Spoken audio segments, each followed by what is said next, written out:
What's up, guys? I just had a discussion today on Facebook regarding converting Mercedes to coilovers.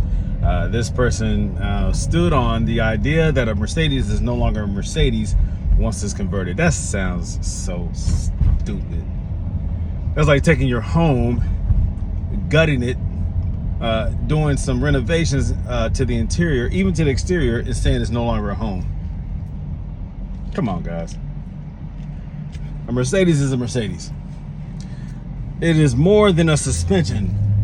Come on, man. What other car has ever been defined by a suspension? I'm waiting. Sure, the ABC, the active body control suspension, the hydraulic fluid suspension, the dynamic driving capabilities.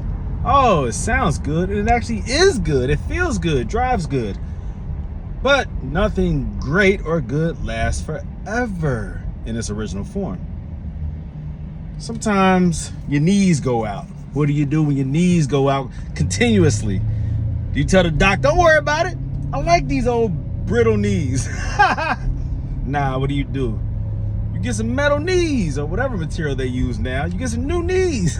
You get some new hips. Well, when your hip goes out, it cracks, it breaks. Put the same hip back in, just glue it together. They get tired of putting screws and bolts into your knee, into your hips, into your knees. And what do? They create a new hip or knee so that it's functional. Nothing is as great or as good as its original design. God created us. He created us perfectly in an imperfect way. We are, you know what I mean, because we're imperfect, but He perfectly created us. And we work in our original form better than in aftermarket form. The Mercedes works best in its original form, but unfortunately, due to age, the original form is no longer its best form because it becomes brittle, becomes compromised, wear and tear. The fluid, you can change it out every 20, 30,000 miles. The hoses will not last forever. The pump will not last forever. The valve block, the seals will not last forever. The accumulators definitely don't last forever. Eventually, you have to swap them out. You have to replace them. Now, you can replace them with the original equipment. In some cases, you cannot. You have to buy aftermarket. You have to buy used, refurbished, remanufactured, whatever you want to call it. And it might work. It might work. You might be able to keep that thing on the road. But there are way too many examples of Mercedes that have been neglected, that have not been cared for, that people did not put the thousands and thousands of dollars into the maintenance. These cars are over 20 years old. They are failing. They need their knee replaced. They need that new hip. And in some cases, coilovers is the best solution. When it comes to aromatic, you can maintain those a lot easier. You will have to replace those aromatic struts, but it's nothing. It's simple technology and engineering. Those are easy and cheap and affordable to replace. But there are also those who get tired and tired of being sick of the height of the pneumatic suspension. Even though it is easier to maintain, it can still be problematic. You can still be chasing your tail, trying to figure out where the leak is coming from, or why one side won't stay up, or why it keeps dropping, why you're having error codes. You have to find the leak in the lines that flow throughout the car. Sometimes it's the valve block assembly, the pump itself that creates the pressure in the system. Some people like simplicity. Some people like to put those metal parts inside their body so that they don't have to worry about failure ever again. And it's not as good as the original, but guess what? It works, and it works very well. You have to understand that not all Mercedes owners think like you do. For those who are open-minded and want to change it out, who can think about aftermarket suspension and understand, if not even want to do it themselves. You have that way of thinking, but you also have the other way of thinking of those who feel like once you convert, it's no longer a Mercedes. It's no longer what it was meant to be. You now have a Honda or some cheap Japanese aftermarket suspension. And I understand both perspectives. Doesn't mean I agree with both perspectives. Are you no longer a human because you have an aftermarket hip, an aftermarket knee, because you took one part of your body and moved it to the other part of the body so that it functions?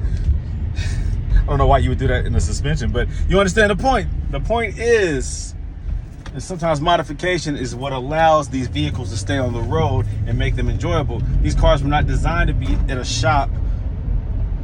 They were not designed to be in the garage getting dusty, not driven. They were not designed to be taken apart, disassembled at a junkyard and sold for parts on eBay. These cars were designed to last, and whatever you have to do to make them last, you do that. When the top fails, do you stop driving these SLs? Come on, man.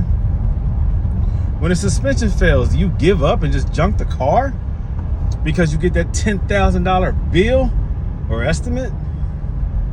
This car right here is a 2007 SL550. You see I'm driving it. You see it. It's on the road. And guess what? The ABC suspension has been swapped out. And guess what? It drives great. Do you see me swerving all over the road? Do you see me complaining about how bumpy and how hard it is and how uncomfortable it is? If this is no longer an SL550 because it has Silver's Neomax adjustable coilovers, come on, guys. Let's be realistic here. This car feels great, and like I said in a previous video, when I pull up to a light, when I pull up to a parking space, and I get out the car, and somebody says, "Whoa, that's a beautiful car. What year is that?" Do they ever ask, "Hold on, but does it still have the ABC suspension?" "Oh, well, it's not beautiful anymore." "Oh, it's not a Mercedes anymore. It's a Japanese tuner car now." Stupid. I mean, whatever you got to tell yourself to make yourself feel better about your car because you kept it original, that's a personal choice. It doesn't make your car better than mine. It doesn't make their car better than yours. The trade-off is reliability.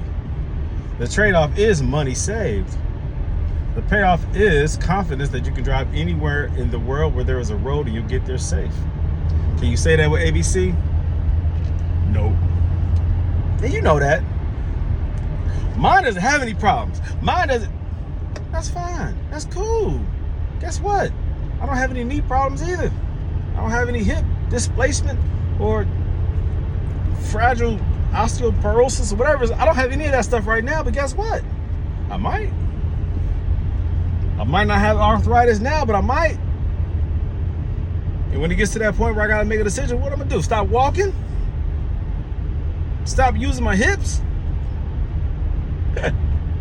Come on, guys. Let's be realistic here, man. Life is too short to be stubborn.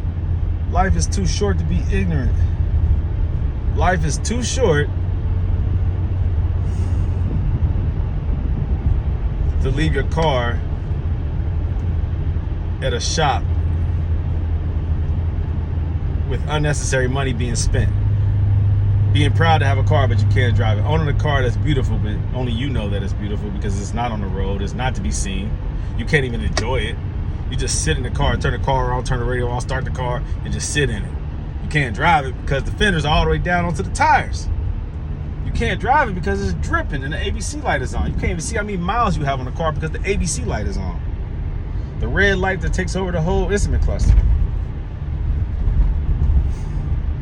What a waste. What a waste of a vehicle. What a waste of time. What a waste of money. If you have to spend it just to keep ABC functional over and over again. Wouldn't you much rather want to drive your car, enjoy your car, and love your car? Isn't that why you bought your car? So do what you have to do in order to do that. Don't let somebody else's opinion sway you. Form your own opinion based on information and knowledge. Even this video here, it's just information. You can take it as a grain of salt, or you can apply it and add it to your understanding of your options.